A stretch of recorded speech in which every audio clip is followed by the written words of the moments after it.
There is a specific kind of silence that settles over the high plains just before the dawn, a silence that does not feel empty but rather heavy, thick with the frost and the dust and the memory of all the hard years that have seeped down into the frozen soil. It is the kind of quiet that demands a person either break under its weight or harden their spine to match it, and Clara had chosen to harden her spine, standing on the porch of the farmhouse her late husband had left behind, a farmhouse that was slowly but surely surrendering to the wind and the rot and the relentless push of time. She possessed a quiet dignity that kept her chin raised, even when the bank letters piled up on the kitchen table and the winter wheat failed to take root, a stubborn refusal to admit defeat to a landscape that cared nothing for human grief or human frailty. Across the valley, separated only by a rusted wire fence and a copse of dying cottonwoods, Elias watched her from his own porch, his hands wrapped around a tin mug of black coffee, his eyes tracking the stiff, determined line of her shoulders as she marched out to the barn in the freezing mist. Elias was a man built of the same unyielding earth as the hills themselves, a rancher who spoke less in a month than most men did in an afternoon, communicating his thoughts through the steady rhythm of his work and the quiet, observant tilt of his head. He had known her husband, had respected him, but he respected Clara more, recognizing in her the same profound stubbornness that kept his own calloused hands bleeding and healing and bleeding again as he worked his cattle through the bitter cold. He saw the way she struggled with the heavy iron latch of the barn door, the way her breath plumed in the frigid air like engine smoke, and he felt a familiar, silent tug in his chest, a quiet dramaturgy of the heart that he pushed down beneath a layer of practical stoicism. Clara did not want pity, and Elias knew better than to offer it, for pity was an insult to a woman who was bleeding her own life into the dirt just to keep a promise to a ghost. Instead, he simply watched, and he waited, and he noted the way her hands, which had once been soft and unblemished when she first arrived from the city years ago, were beginning to crack and peel and split under the harsh discipline of the ranching life. Those hands were becoming a map of her survival, etched with the violence of the cold and the friction of the rope, a physical testament to a slow-building, unspoken tension that lingered in the empty spaces between their two properties. The morning light slowly bled over the horizon, painting the frost in hues of pale lavender and bruised gold, casting long, solitary shadows that seemed to reach out across the dividing fence, yearning for a connection that neither Clara nor Elias was yet willing to vocalize or acknowledge. When the second phase of their unspoken arrangement began with the first true winter storm descending upon the valley, bringing with it a biting, sideways wind and a blanket of snow that erased the boundaries between the road and the fields and the sky, the tension between them began to shift into something tangible, something measured in chopped wood and repaired hinges rather than mere glances across the distance. Clara awoke one morning to find the water pump frozen solid, the handle refusing to yield despite her putting her entire, shivering weight against it, her knuckles white and her breath tearing at her lungs in the sub-zero air. She stood there, defeated for only a fraction of a second, before she felt the rhythmic crunch of heavy boots on the packed snow, turning to see Elias walking up her driveway with a blowtorch in one hand and a thermos in the other, his face hidden beneath a wool brim and a thick, frost-tipped beard. "Pump's frozen," she stated, the banter polite but laced with that defensive edge she wore like armor, refusing to ask for the help he was already standing there to provide. "Tends to happen when it gets down to 10 below," Elias replied, his voice a low, gravelly rumble that barely carried over the howling wind, stepping past her without asking permission and applying the blue flame to the iron base of the pump. He worked silently, his movements economical and competent, while Clara stood awkwardly to the side, her pride wrestling with the profound relief of not having to haul water from the creek with buckets that would freeze before she reached the house. When the ice finally cracked and the water gushed forth, spilling over the frozen mud and splashing against their boots, Elias simply clicked off the torch, set the thermos of hot coffee on the wooden rail, and turned to leave. "You didn't have to come all the way out here," Clara called out, her voice betraying a hint of the exhaustion she was desperately trying to hide, wrapping her thin shawl tighter around her trembling shoulders. "Fence line needed checking anyway," he lied smoothly, a dry, situational humor lingering in his eye. considering the nearest fence line was a mile in the opposite direction and buried under 3 feet of snowdrifts. He didn't wait for her to point out the geographic impossibility of his excuse, instead trudging back into the whiteout conditions, leaving Clara alone with the steaming thermos and a sudden, painful awareness of the stark loneliness that permeated her empty house. She drank the coffee, letting the bitter, scalding liquid warm her from the inside out, staring at the footprints he had left behind, footprints that would soon be erased by the falling snow, but which had firmly stamped a new reality into her existence. She looked down at her hands, the skin around her nails raw and bleeding from the morning's futile efforts, and she realized, with a quiet, undeniable clarity, that she could not survive this season entirely alone, no matter how stubbornly she clung to the memory of her independence. The third trial of their shared existence arrived as the brutal winter eventually surrendered to the muddy, chaotic birth of spring,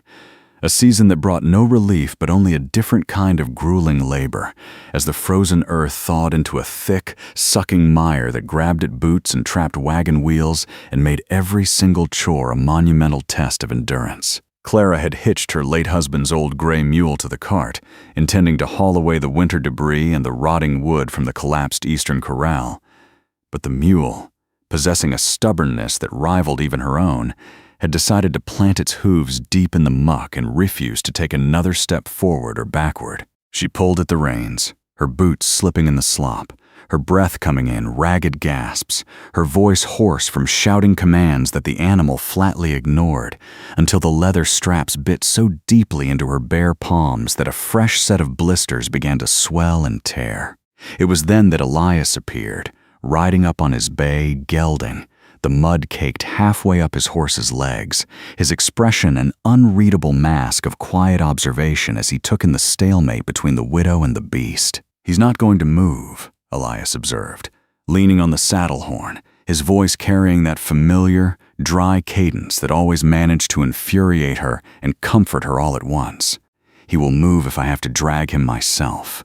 Clara fired back, wiping a streak of brown mud across her forehead, her chest heaving, the polite but pointed banter masking the deep frustration that threatened to boil over into tears she absolutely refused to shed in front of him. Elias dismounted slowly, his spurs jingling softly, and walked over to the cart, placing his large, gloved hands on the wooden tailgate, not taking the reins from her, but simply adding his strength to the burden she was carrying. "On 3, he said, and when he counted, they both strained against the weight, the mud making a horrific sucking sound as the wheels finally groaned and shifted and rolled out of the deep ruts, the mule stumbling forward with a surprised snort. Clara let go of the reins, her hands trembling violently, the broken blisters stinging with a fierce, burning pain, and she quickly shoved her hands into the deep pockets of her chore coat, desperate to hide the evidence of her physical failure. Elias noticed the wince, noticed the blood on the leather reins, but he honored her fierce dignity by saying absolutely nothing about it, instead simply unbuttoning his own thick leather work gloves and leaving them resting on the wooden seat of the cart before he turned back to his horse. He communicated his affection and his respect not through grand declarations or pitying looks, but through the practical, undeniable support of a man who understood that sometimes the most romantic thing you can do for a person is to silently help them push a cart out of the mud and then give them the tools to keep moving forward without stripping them of their pride. By the time the 4th season of their proximity rolled in, bringing the high summer, the mud of spring had baked into a hard, cracked crust, and the sky turned into a vast, unforgiving dome of pale blue that offered neither rain nor respite from the relentless, beating sun,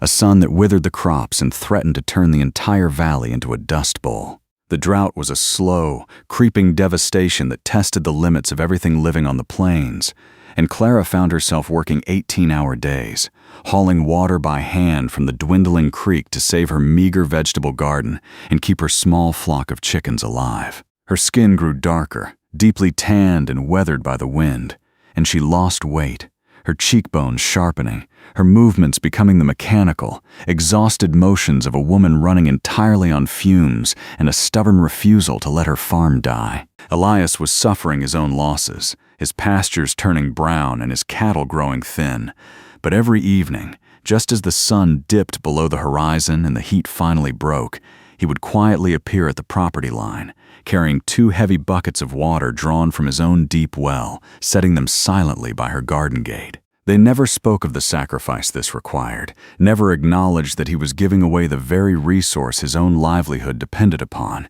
because arguments over such profound gestures were useless when both parties were equally stubborn and equally determined to see the other survive. "You're pouring your own profits into my dirt, Elias," she told him one evening, leaning heavily against her porch rail, her voice brittle with fatigue, the rhythmic trill of the cicadas providing a loud, throbbing soundtrack to the tense, intellectual intimacy of their disagreement. "Water flows where gravity takes it, Clara," he replied smoothly, refusing to look at her directly, instead focusing his gaze on the dusty horizon, deflecting her gratitude with the same situational irony he used to deflect the brutal reality of their circumstances. He tipped his hat and walked away, and she stood there, watching the broad, steady line of his back, feeling a swell of emotion that she did not have the energy or the vocabulary to name, an emotion built entirely on the foundation of shared suffering and steady, reliable presence. She walked out to the buckets, lifted them with arms that ached down to the bone,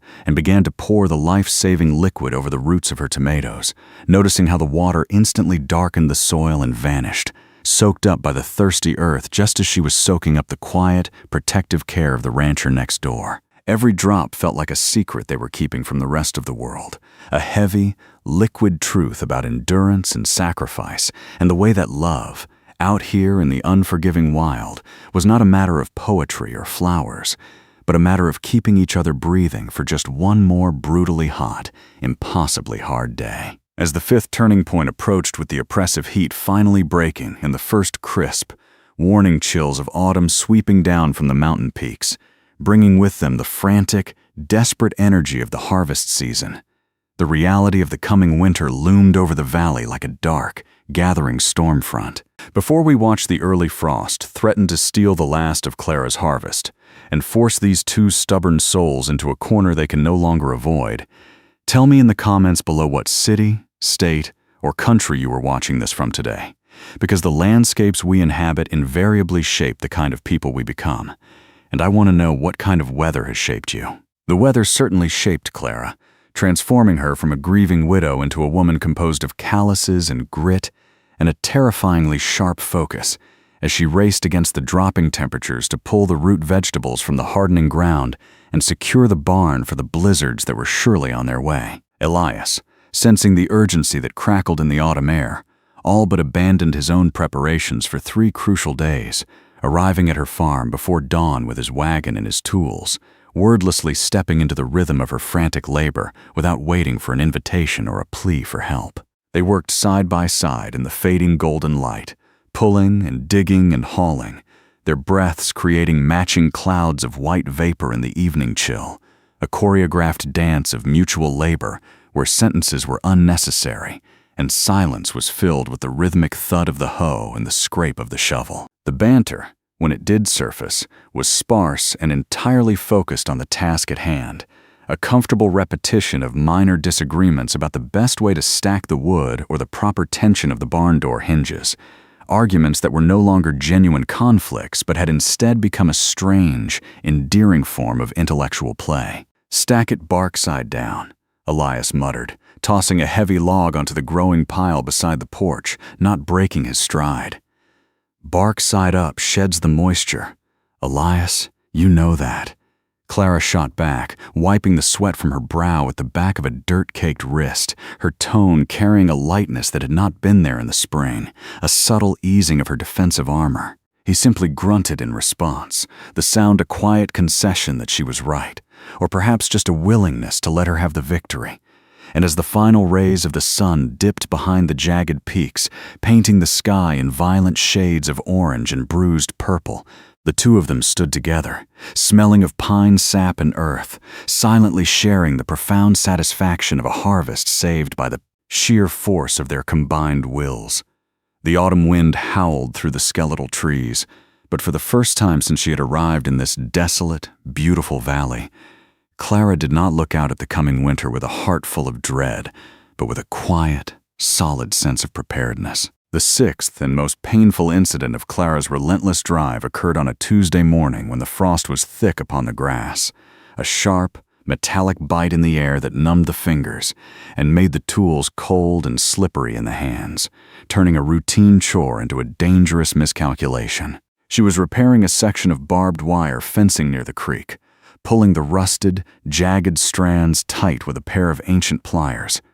Her mind distracted by the dwindling firewood supply when the wire suddenly snapped back with a vicious, metallic twang, the barbs tearing deeply across the fleshy palm of her right hand. The pain was immediate and blinding, a hot flare of agony that caused her to drop the tools and clutch her wrist, the blood welling up instantly, mixing with the rust and the dirt and dripping steadily onto the frosted ground in bright, startling red dots. She tried to wrap it in her coat tail, biting her lips so hard she tasted copper, determined to finish the job. But Elias had heard the snap of the wire from his side of the creek and was already vaulting over the downed log, closing the distance between them with a rare, alarmed urgency in his normally measured strides. He reached her before she could hide the injury, his large hands gently but firmly taking hold of her wrist, his dark eyes assessing the deep, ragged tear with a grim, practiced efficiency that left no room for her usual stubborn protests or polite deflections.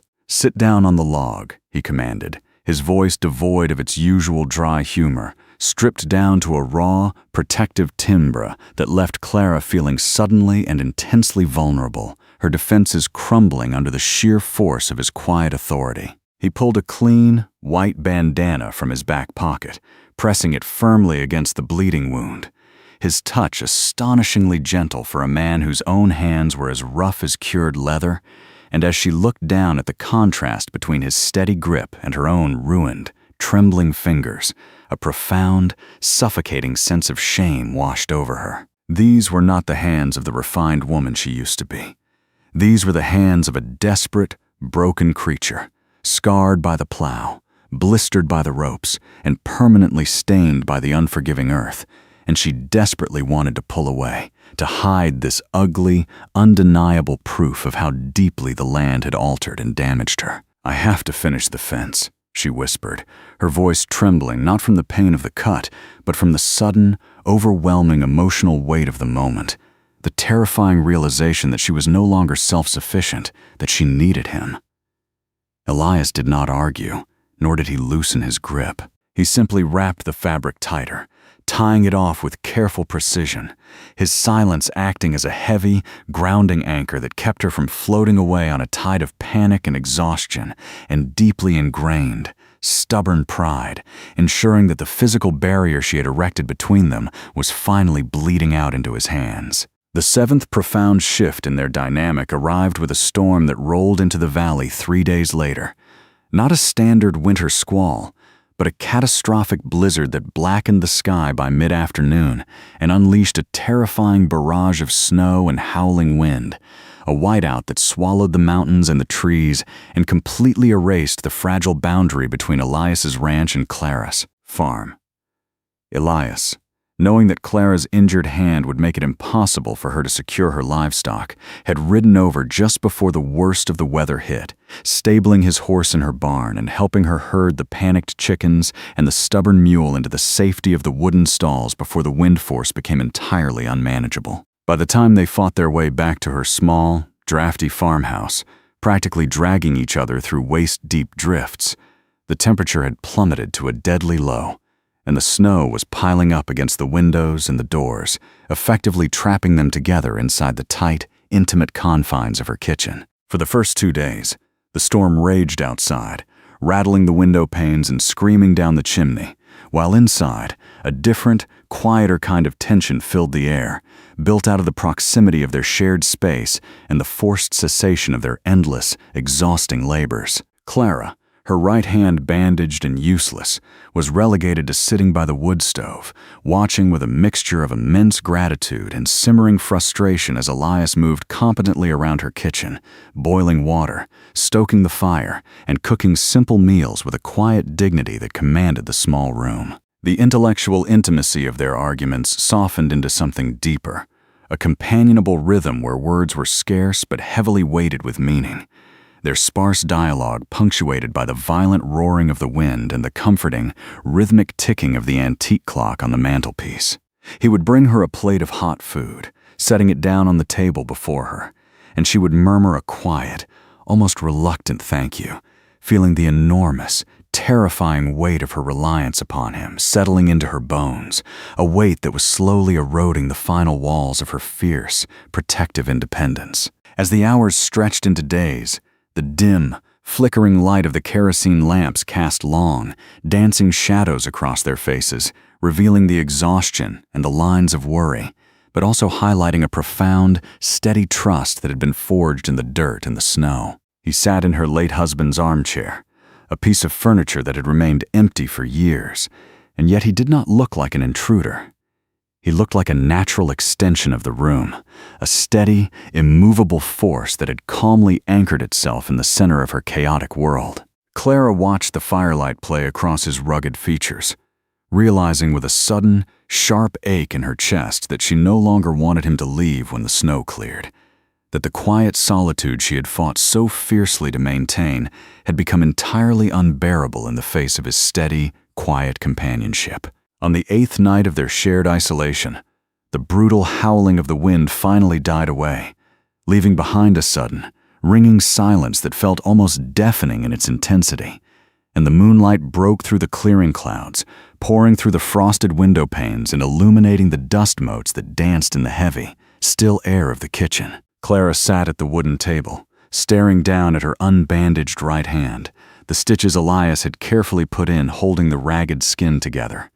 But her focus was not on the wound. Her focus was on the deep, ingrained dirt under her fingernails, the thick, yellowish calluses padding her palms, and the harsh, rough texture of skin that looked like it belonged to a hardened laborer, not a woman who had once played the piano and worn silk gloves. She heard the soft scrape of the chair being pulled out across from her, and Elias sat down, the silence stretching out between them, thick and heavy and pregnant with all the words they had swallowed over the past 2 years, all the feelings they had buried beneath the immediate necessities of survival and stubborn pride. He reached across the scratched wooden surface of the table, his movements slow and deliberate, and he gently laid his large, rough hand over hers, a touch that sent a sudden, electric shock straight through her chest, causing her breath to catch sharply in her throat. Driven by that profound, suffocating shame, Clara instinctively tried to jerk her hand away, pulling it back toward her chest, wanting to hide it in the folds of her apron, wanting to conceal the physical evidence of her ruin from the man whose gaze saw entirely too much. "Don't," she whispered, her voice cracking, breaking the stillness of the room with a raw, desperate vulnerability that stripped away all her polite banter and her stoic armor. "Don't look at my hands, Elias. Please. They're ruined." Elias did not let go. Instead, he gently but firmly arrested her retreat, his grip steady and warm, entirely refusing to allow her to hide her perceived flaws from him. And he slowly pulled her hands back into the pool of moonlight resting in the center of the table. He turned her palms upward, his thumb tracing the rough edges of her calluses, tracing the scars and the deep lines etched by the wind and the rope, treating her battered flesh with a reverence usually reserved for sacred things, reading the history of her survival written upon her skin. He leaned forward, bowing his head, and he pressed a soft, lingering kiss to the center of her scarred, ruined palm,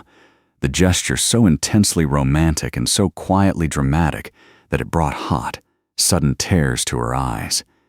He looked up at her, his dark eyes shining with an earnest, grounded devotion that needed no grand, theatrical declarations, and he spoke the only words that mattered. "They're perfect," he murmured, his voice a low, steady rumble of absolute truth. "They kept you alive long enough for me to find you." The 9th chapter of their lives began as the passage of time in the valley, once an enemy that brought only rot and decay, transformed into a slow, rhythmic tide that gently washed over their joined lives, turning seasons into years and years into decades, with a linear progression that felt less like aging and more like the deep, steady rooting of an ancient oak tree. The rusted wire fence that had once divided their properties was eventually torn down. the wooden posts pulled from the earth and burned in the very wood stove where they had weathered that pivotal storm, the two sprawling ranches merging into one vast expanse of land that they managed side by side with the same quiet dignity and profound competence that had defined their youth. Their days settled into a deeply comforting, predictable routine, built upon the bedrock of unspoken agreements and the stubborn repetition of minor daily disagreements that, over the passage of time, lost all their edge and became enduringly endearing, a secret language of affection that only the two of them fully understood. Clara's hair slowly turned from dark brown to a striking, silvery white, and Elias's broad shoulders eventually developed a slight, permanent stoop from years of heavy lifting, their physical bodies bearing the undeniable, heavy toll of a life spent in constant battle with the elements. But their steady companionship only hardened into something unbreakable. You could still find them on the porch every morning before dawn, wrapped in thick woolen blankets, sipping black coffee from tin mugs, watching the sunrise paint the frost in hues of lavender and gold, the banter remaining polite but pointed, a playful intellectual intimacy that kept their minds sharp even as their steps grew slower. "Coffee's overly bitter today, Elias," Clara would remark, peering into her mug with a critical eye, her ruined, beautiful hands securely wrapped around the warm metal, hands that he still made a point of holding every single night before they went to sleep. "You brewed it, Clara," Elias would shoot back, his gravelly voice softer now, worn down by the wind, a dry, situational humor dancing in his crinkled eyes as he leaned over to casually nudge his knee against hers in the cold morning air. They did not need to constantly profess their love out loud, for their love was deeply embedded in the repaired barn doors, the thriving cattle herds, the neatly stacked firewood, and the simple, undeniable fact that neither of them had ever had to face a winter storm alone again. They communicated their lifelong devotion through the practical, daily choice to stay, to endure, and to continue pulling the cart out of the mud together, long after the passion of youth had evolved into the profound, unshakable loyalty of a shared, hard-fought existence. The landscape around them changed, the harsh droughts returning and the bitter winters continuing to howl, but the violence of the weather could no longer touch the quiet sanctuary they had built within the walls of their home, a sanctuary constructed entirely out of mutual respect, steady hands, and a refusal to surrender to the isolation of the plains. As we reach the 10th and final reflection on the long, intertwined lives of Clara and Elias, we are not looking at a fairy tale of effortless romance or grand, performative passion that burns brightly and then fades quickly into ash, but rather at a grounded, deeply historical testament to the sheer, magnificent power of endurance and the quiet, monumental triumphs that occur when two stubbornly capable people choose to carry the brutal weight of the world together. Their story serves as a mirror held up to the harshness of our own realities, reminding us that true, enduring love is rarely found in the flawless, the polished, and the pristine, but is almost always discovered deep in the dirt, the sweat, and the ruined spaces, in those terrifying moments where our carefully constructed facades finally crumble and we are forced to present our scarred, deeply imperfect selves to another human being, trusting them implicitly not to turn away in horror or pity. The valley they fought so fiercely to tame still exists out there under the vast, unforgiving, pale blue dome of the western sky, the wind still howling violently through the narrow canyons, and the snow still falling thick and heavy upon the frozen earth. But the memory of their steady, stoic affection remains inextricably woven into the very fabric of the landscape, a lingering, ghostly reminder that profound human connection can, in fact, outlast the cruelest and most indifferent of seasons. They show us that genuine romance is fundamentally not about swooping in to save someone from their burdens like a savior in a storybook, but about walking silently into the mud, standing shoulder to shoulder with them, taking a firm hold of the heavy wheel, and pushing forward through the muck, communicating respect and devotion through bruised knuckles, blistered palms, and the deep, abiding, unwavering patience that we offer to the people whose survival means more to us than our own. As the narrative of their lives slowly fades away into the vast, chronological flow of history, leaving behind only the rusted hinges of a barn door and perhaps a faded, sepia-toned photograph of a stern, broad-shouldered rancher and a fiercely dignified widow holding hands on a weathered wooden porch, we are left to silently reflect on the nature of our own daily struggles and the people we have consciously chosen to stand beside us when the blinding winter storms finally arrive at our doorsteps. So, to you, the viewer, sitting wherever you happen to be in the world today, weathering your own personal, invisible storms and battling the relentless passage of your own difficult seasons, let the legacy of this quiet valley settle into your thoughts. Do not hide the scars that the years have given you, and do not be ashamed of the heavy calluses you have built while fighting merely to survive. May you eventually find the profound courage to hold out your ruined, exhausted, fiercely capable hands to the world, and may you be fortunate enough to find someone standing there, quiet and steady, ready to take them in their own rough grip, kiss the deepest bruises, and tell you that you are absolutely perfect.